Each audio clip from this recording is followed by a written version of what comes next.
guulaysta oo maaragtay badiya waa fasalka saddexaad awal laba isaaraga hore jiray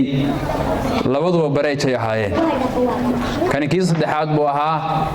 galabta iyaga guushu raacday fasalkii shanaad waa laga guulaystay waxaan rajaynayaa insha Allah taala inay soo adkeyn doonaan kulamo dambe ayaa u dhiman oo wali rajo fiican bay leeyihiin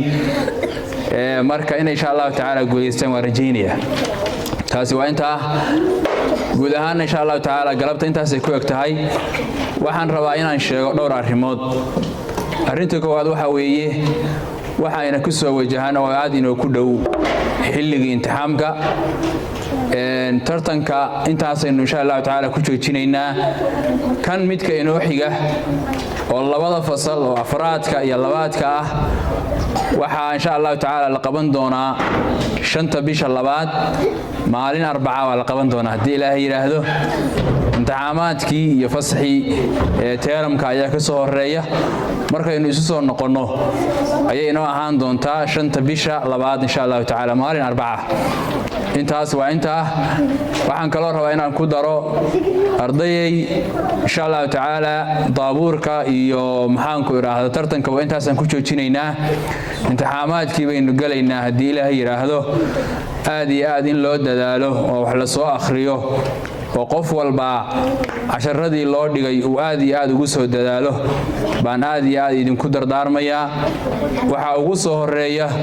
imtixaankii quraanka oo 31 bisha inoo bilaaban doona insha Allah taala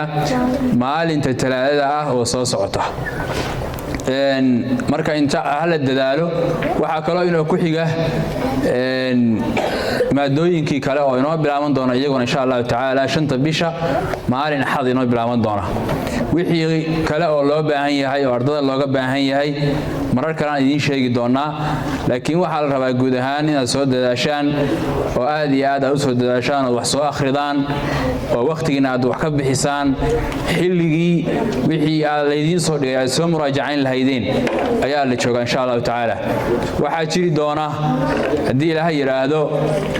tartanku markuu inoo dhamaado